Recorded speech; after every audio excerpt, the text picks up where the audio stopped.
Did Siouxsie and the Banshees write feminist music? Can Gothic rock from the 1980s be considered feminist in nature, and by an extension, the entire Goth subculture?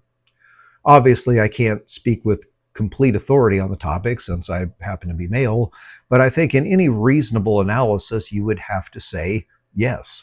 I'm Dr. Charles Mueller. I am a former college professor and music historian who specialized in popular music from the 1980s. I wrote a doctoral dissertation called The Music of the Goth Subculture, Postmodernism and Aesthetics. And today I'd like to talk to you about Siouxsie and the Banshees, Gothic rock, and feminism. Gothic rock was an assault on patriarchy and male structures of power.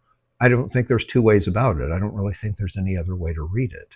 And in that sense, it was a continuation of, the punk project's assault on mainstream values, because, patriarchy is the norm, and it certainly was in the 1980s. Mick Mercer, the writer and music journalist who is most commonly associated with goth, told me that the goth subculture has always had the largest female to male ratio of any of the British subcultures, and equality has always been the watchword. Goth groups have had far more gender diversity than what has typically been the norm in most styles of rock music. Not just Siouxsie, but Cocteau Twins, Clan of Zymox, Sisters of Mercy, at least for a while anyway. Although there's some controversy there between Andrew Eldritch and Patricia Morris's relationship. Gender diversity is pretty much the norm these days when it comes to goth groups. Mick Mercer also told me that even going back to the earliest days of the culture, goth has always had a very large portion of the very best DJs have been women. Now, perhaps the reason why you have all of this is because you have a band that was fronted by a woman who came to define the sound and image of goth. Siouxsie and the Banshees are to goth what Black Sabbath was to heavy metal. They set the basic blueprint. This issue of NME Originals features original reviews of Gothic albums from the 1980s and early 1990s that were featured in the British musical press, particularly New Musical Express and Melody Maker. And when you look through them, one cannot help but notice that it was actually the women reviewers who attacked Siouxsie and the Banshees' music far more viciously than that of the male writers. They were far less sympathetic. This is especially true of a music critic named Julie Burchill, whose reviews of Siouxsie and the Banshees albums have not aged well at all. So it was actually the women writers who were describing Siouxsie and the Banshees' music as empty and apolitical. And of course, that's, really unfortunate. Now, however, it is feminist music historians who are largely ignoring the work of Siouxsie and the Banshees. Either that or they're completely misunderstanding their work. Goth music should actually be of great interest to female music historians because for all of its darkness and spookiness, it has always been a genre and a culture that's very non-threatening to women. When it comes to popular music, perhaps the most significant feminist music historian was the late Sheila Whiteley. And yes, of course, I know who Susan McClary was. I've read Feminine Endings. I've spoken and talked to Susan McClary many times at musicology conferences. But I think that it was Sheila Whiteley who was the real trailblazer when it came to scholarly feminist interpretations of popular music. Sheila Whiteley wrote an excellent book, and it's been a while, but that book has aged extremely well. It's called Women in Popular Music. And in that book, there's a chapter on Siouxsie and the Banshees called The Scream of Feminized Punk. So what you and I would call Gothic rock, a feminist music historian is labeling feminized punk. And that's actually a pretty apt description. Sheila Whiteley was always very kind to me and very supportive of my work. I actually contributed a chapter to one of her books called Countercultures in Popular Music. However, as much as it pains me to say it, I don't think that Sheila Whiteley was totally on target when it comes to defining what was feminist about the music of Siouxsie and the Banshees. I don't think that she really understood her.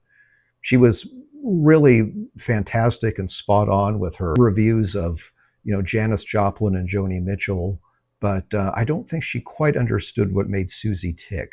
Whiteley argues that The aggressive and assertive qualities of Siouxsie and the Banshees' music and image was an attempt to beat the boys at their own game, to meet force with force, to be just as menacing and aggressive as the male punk bands. But I don't find that totally convincing, and I think that it ignores some of the significant differences between goth and punk music. In Dick Hebdage's book, Subculture, The Meaning of Style, Hebdage argues that in order for a subculture to catch on, it needs to find a way to say the right things at the right time and in the right way, and to embody a sensibility. And I think Siouxsie and the Banshees are the group who really defined that for goth. Every elder goth that I spoke to in the UK said that Siouxsie and the Banshees were the primary inspiration for the subculture, and that the band was able to express the dark realities of life in a way that was more empathetic and more creative and more sensitive than what the male punk and heavy metal groups were doing.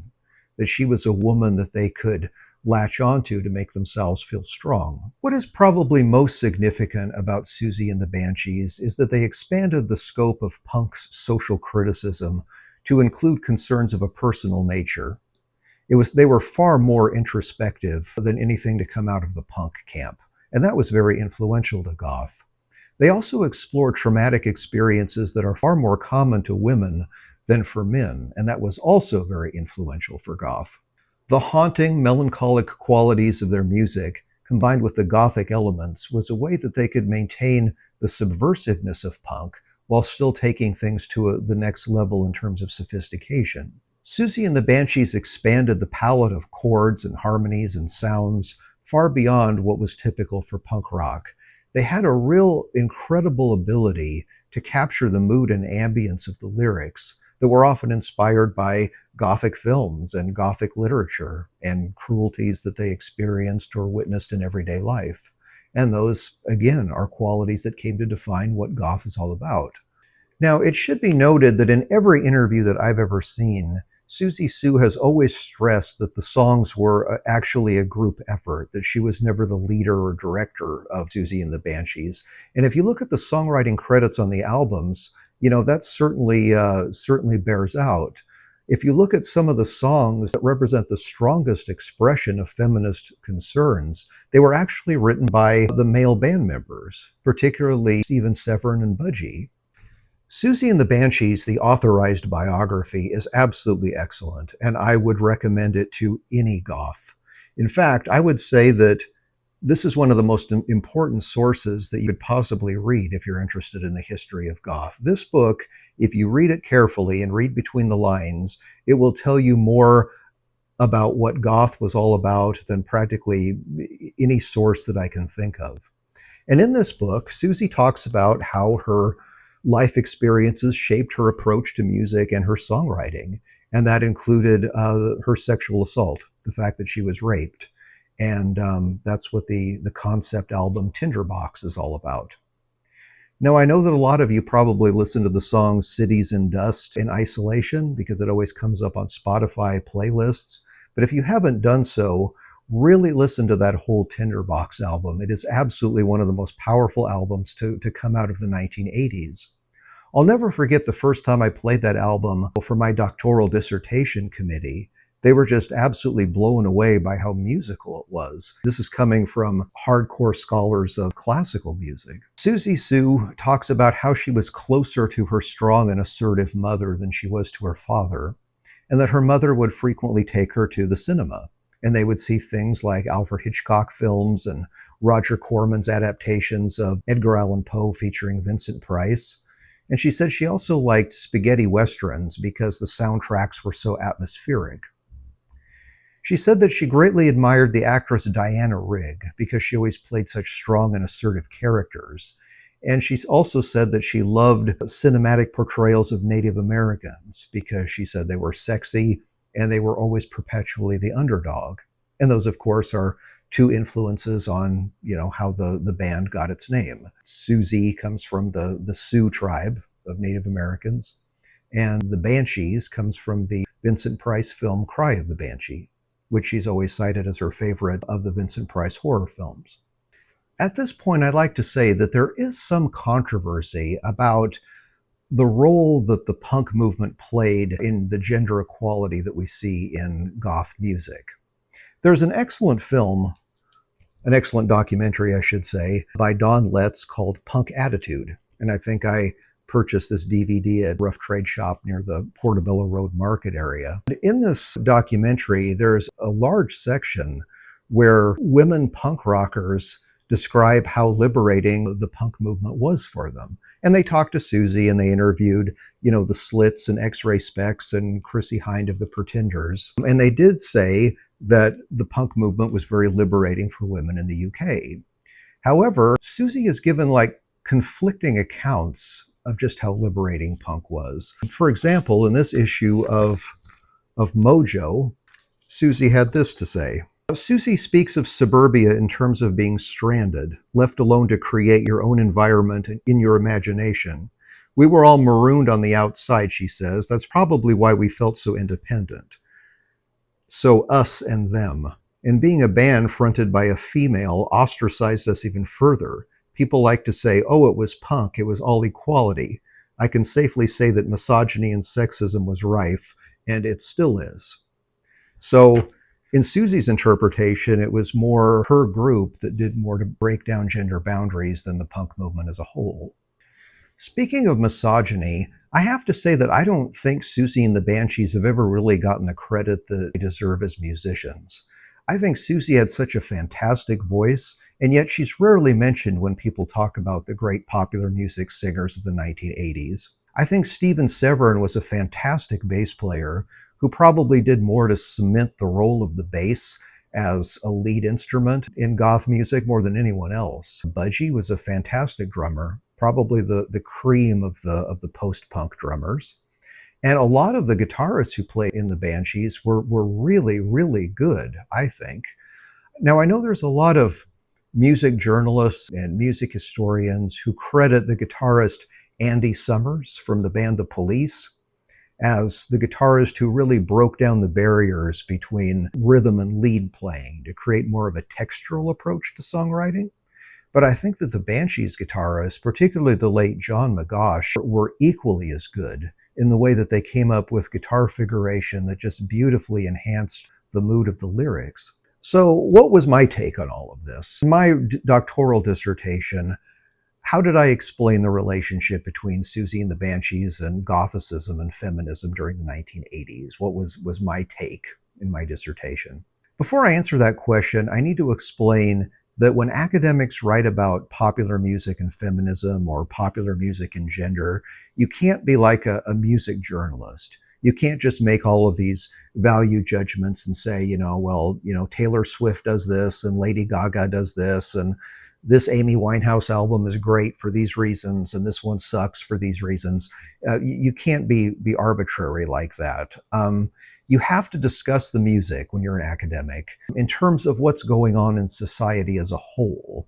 And you have to talk about the music using some kind of intellectual framework. Now, for me, after looking closely at the music and image of Siouxsie and the Banshees, the intellectual framework that actually made the most sense for me to use was the postmodern philosophy of Jean Baudrillard. Most of you are probably familiar, at least in passing, with some of the theories of Baudrillard. If you've ever seen the movie The Matrix, you probably noticed that at the beginning of the movie, the Nemo character is kind of perusing through the book Simulacra and Simulation, which is Baudrillard's most famous and influential book.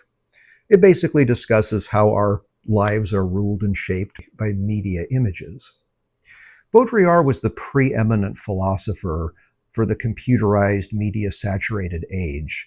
And I think the more that you know about him and his theories, the more you'll understand what's going on in the United States today. Baudrillard has another excellent book, and it is called Seduction. And no, it's not a book on how to pick up women at clubs. It is a book of postmodern philosophy, and it deals a lot with gender. In the book, Baudrillard describes gender in binary terms, a masculine and a feminine. But these differences don't have anything to do with biological sex. Instead, he describes masculinity and femininity as two completely different types of energies or forces at work in society. In other words, as many academic theorists do. He sees gender as a social construct. Baudrillard argues that the masculine and the feminine are typically, complementary opposites, but it's very destructive and very harmful for a society if one of these two forces or energies becomes dominant and threatens to eclipse the other. And Baudrillard argues that that's exactly what is happening in our society today, that the masculine is in danger of completely obliterating the feminine. Baudrillard describes masculinity as basically the need to plant the seed in everything and to watch it grow and watch it develop. Masculinity, he says, is all about utility, where everything has to be a means to an end. Everyone has to be productive at all times. Masculinity is obsessed with notions of value and profit and accumulation and the need to explain everything, to make everything transparent, to lay bare all mysteries, to make sure that all secrets have been uncovered and exposed. Life can have no mystery whatsoever. Masculinity is all about single-mindedness and dominance and force. Masculinity dictates. It only moves in one direction. And I don't think there is anything that epitomizes masculinity more than the globalized capitalist system that we have today. According to Baudrillard, feminist energy, or feminine energy, is actually the polar opposite. It's all about mystery, the power of remaining an enigma. It's about open-mindedness and play and compromise and understanding that life has gray areas, that not everything is black and white. The feminine revels in symbolism and artifice, things that are not a means to an end. The feminine is the power to seduce. And by seduction, Baudrillard means that it has the power to take masculine productive energies and masculine single-mindedness and transform it, to make it go into another direction. It tracks then that the art that has been traditionally favored by feminists has always had a tendency to be, abstract and undefined. Feminist literature is often characterized by non-linear narratives. Feminists also are great admirers typically of art that is surreal. It might be one of the reasons why Goths are often so into the films of David Lynch. In a similar way, Goth avoids, standardized conventions. Whereas you could say that a genre like heavy metal or blues or reggae or rockabilly, etc., are defined by a series of standard, musical techniques or characteristics. Goth bands, on the other hand, are incredibly diverse in their approach, although they do share a similar, ideology and mindset. Having a musical genre that is defined by Gothicism rather than standardized musical techniques is what makes Goth seductive, because it's both a presence and an absence. It's there and not there.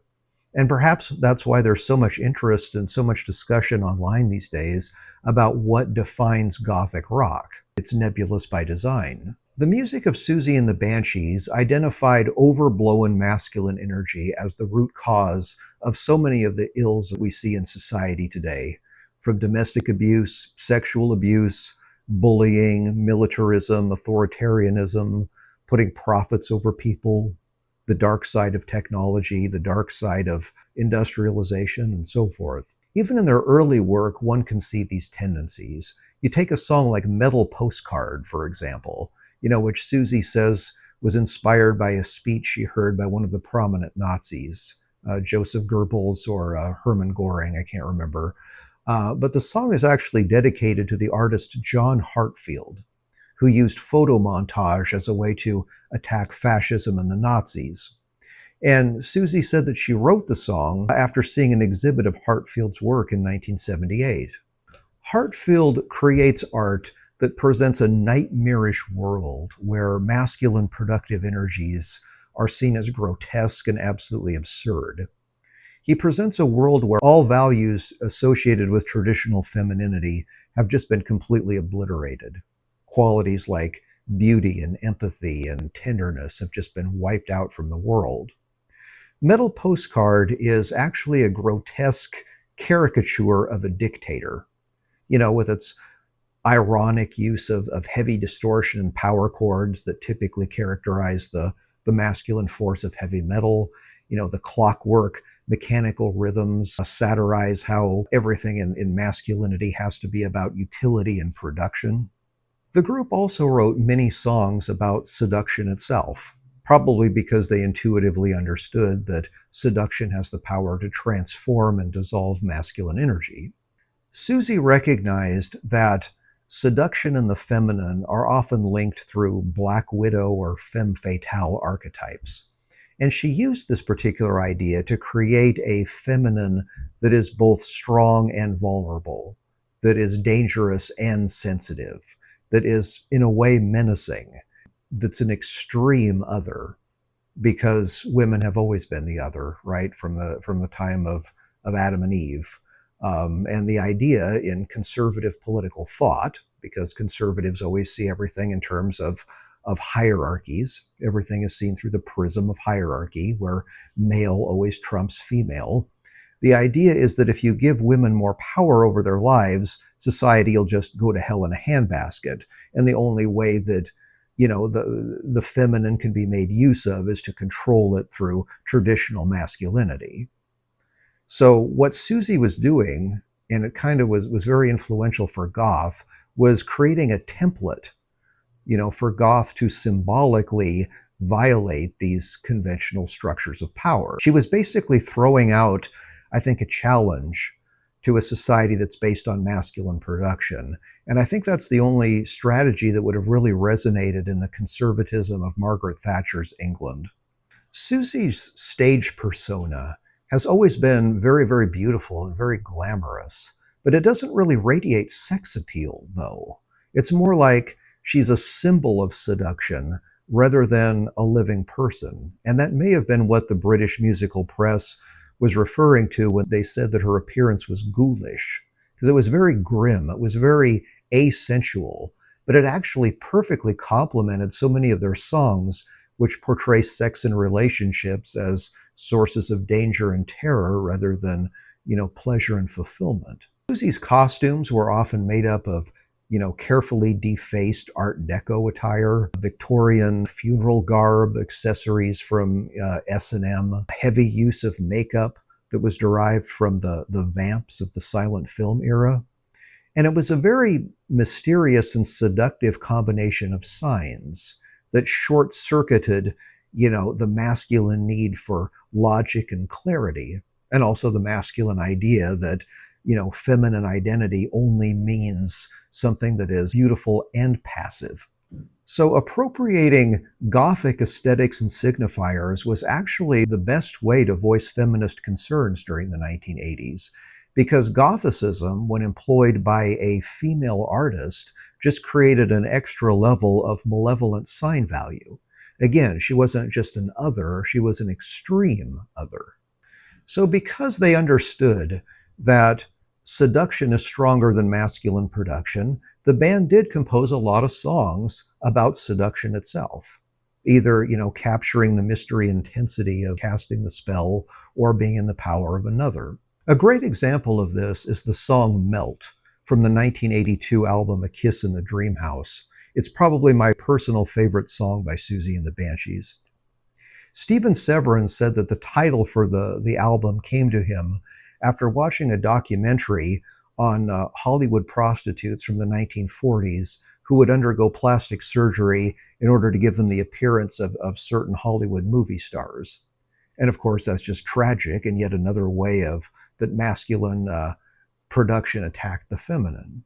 Melt is very similar to Edgar Allan Poe narratives in the way that an aggressor treats the victim to an extended, description of their fate.